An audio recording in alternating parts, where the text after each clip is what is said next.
Future Challenge 2025 è il percorso formativo riservato alle imprese. La prima parte è dedicata alla transizione digitale e intelligenza artificiale.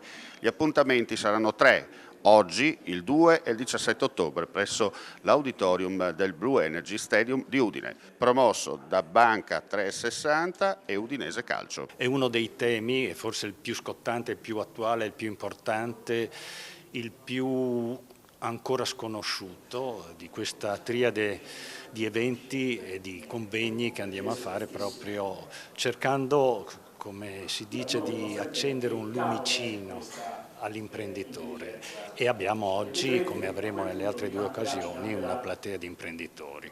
Siete soldati, Udine si trova al centro del Friuli, l'Udinese è il centro gravitazionale del Friuli Venezia.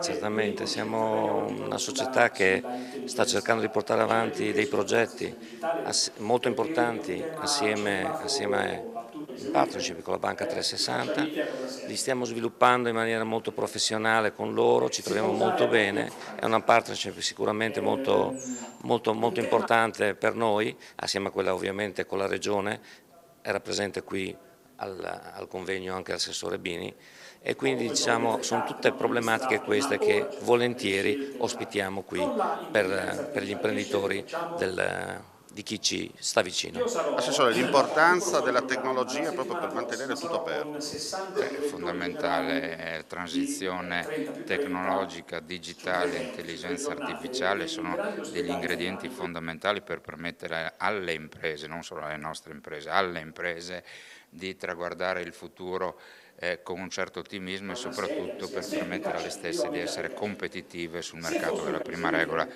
per chi sta sul mercato. Quindi noi come Regione stiamo facendo tanto, stiamo spingendo tanto, iniettando delle risorse importanti. Ecco, chiederei sommessamente uno scatto anche all'Europa, meno burocrazia, meno insomma tutte quelle cose che non portano assunzioni, non portano profitti, non portano crescita e più imprese.